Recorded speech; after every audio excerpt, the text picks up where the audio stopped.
इसलिए बेटों की चिंता भी मत करो, बेटियों की चिंता भी मत करो।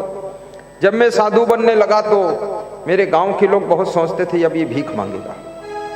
मेरे पिताजी कहते थे भीख मांगते मिल गए तो गोली मार दूंगा। हमने कहा बंदूक को गोली साथ में दे तो हम खुद मार लेंगे, तुम क्यों हद तक पाप लोगे।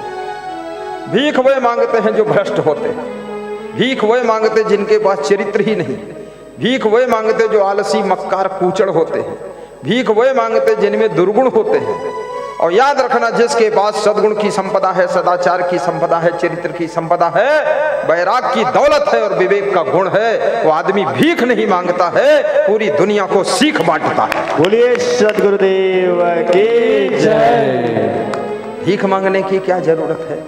भैया दे दो पैसा, भैया पेट बजाओ तबला जैसे। भैया तुम्हारा पेट ही कभी नहीं भरा, पेट बजाते घूम रहे हो, जहां देखो तहां भीख मांग रहे हो।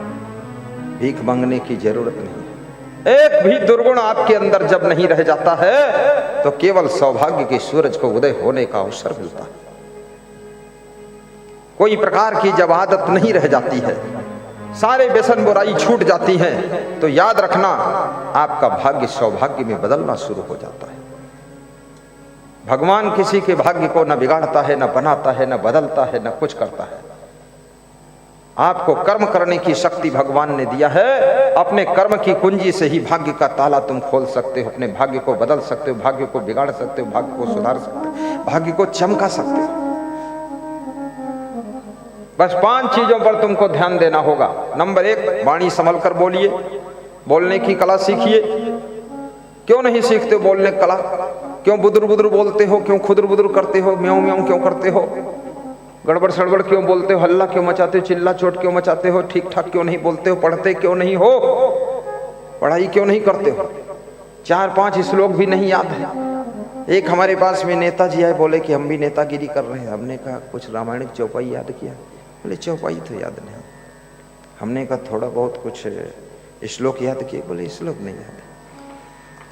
हमने कहा कबीर के दोहे कुछ याद है? हमने कहा तुम्हारे भाषण में 4 चांद नहीं लग सकते। श्लोक है, चौपाई है, दोहा है, रामायण है, बीजक है। जब अपने भाषण के बीच में 2-4 चौपाई बोलते हो, एक आधी कहानी सुना देते हो, 1-2 श्लोक बोल देते हो, तुम्हारे भाषण का श्रृंगार हो जाता है। श्रृंगार, भाषण को भी श्रृंगारित करना पड़ता है। जैसे लेडीज के 16 श्रृंगार होते, ये तो बहुत महान लेडीज है जो 2-4 श्रृंगार ही करती है। ये 16 श्रृंगार करे तो 16 घंटा लगेंगे।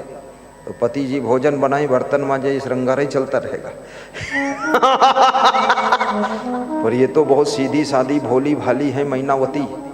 ये तो कोई श्रृंगार वंगार नहीं, खाली टिकली टप से मार दिया, होंठ में लाल रंग माला और बस निकल पड़ी जयराम जी की, हो गए श्रृंगार।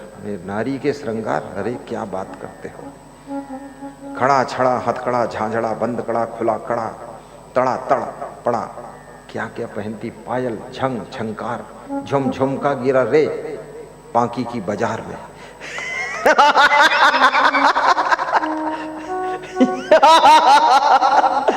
हाँ, मामूली श्रृंगार है। वो बहुत मजा आ जाता है। मैं तो मजेदार ही प्रवचन करता हूँ, मैं किसी सीखता नहीं प्रवचन। इसमें क्या सीखना, दूसरे की नकल करना। नकल बंदर करता है, बुद्धिमान आदमी किसी की नकल नहीं करता। जिसकी अकल है वो अपनी अकल से प्रवचन देता है, और नकल करे वो बंदर है। और नकल करोगे तो पीटे भी जाओगे। नकल करना ही। मनुष्य का श्रृंगार क्या है? सदाचार, सद्गुण, संयम, नियम ही तुम्हारा श्रृंगार है। प्रेम, मृदु भाषा, कोमल शैली, ये तुम्हारी वाणी का श्रृंगार है। सत्कर्म, शुभ कर्म, पुण्य कर्म, ये तुम्हारे कर्मों का श्रृंगार है।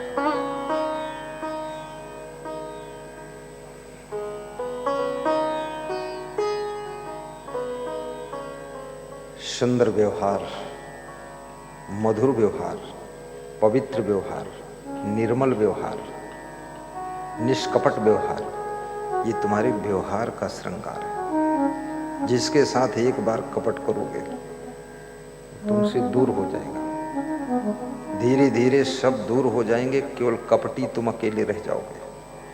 इसलिए निष्कपट व्यवहार करो, लंपट व्यवहार मत करो, खटपट व्यवहार मत करो। थोड़ी दिन दोस्ती फिर दुश्मनी, बहुत जल्दी नाराज हो गए। कितने लोगों की गुस्सा तो नाक के नोक पर रखी रहती है, नाक के नोक पर, बिल्कुल थोड़ा ऊपर हो तो थोड़ा देर में आएगी, बिल्कुल नोक पर रखते मन मन मन मन। अरे प्रीति किया है, प्रेम किया है, रिश्ता जोड़ा है, संबंध जोड़ा है, व्यवहार बना है, थोड़ा गम खाना भी सीखो। इतना जल्दी कैसे तोड़ रहे हो प्रेम व्यवहार? खेल तमाशा समझ रखा क्या इसको? प्रीति करो, निर्वाह करो, अनरीति करो, वही कहना है।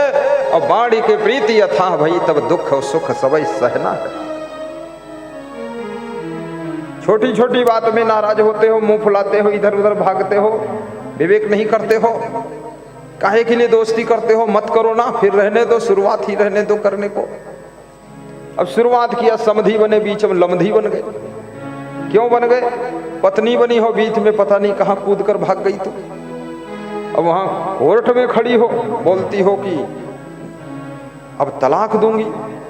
अरे गम खा ले लल्ली देवी, वापस आ जा, इधर बैठ। चेला बने फिर झमेला बनाते हो, सहन शक्ति नहीं है। साधु लाइन में भी सह लेना चाहिए, गम खा लेने से। निभना और निभाना सीखो, ऐसा व्यवहार होना चाहिए। अगर पत्नी बन गई हो, 1000 दुखों को सह करके मुस्कुराना सीखो और अपने पति को चलाना निभाना सीखो। ये कोई खेल तमाशा है कि रात में पति पत्नी बने और दिन में फिर दुश्मन बन के खड़े? नहीं, ऐसा कभी नहीं होना चाहिए। क्या सीता जी से गलती नहीं हुई थी? क्या राम ने उनको क्षमा नहीं किया था? चूक तो सभी से हो जाती है, भूल तो सभी से हो जाती है। ये भूलने वालों का ही संसार है। इस माया मोह के जंगल में बड़े बड़े बुद्धिमान भी भूल चूक कर देते हैं, लेकिन क्षमा करना आपके हाथ में है। और आपसे भूल हो जाए तो क्षमा मांगना भी आपके हाथ में। व्यवहार निभाते रहो।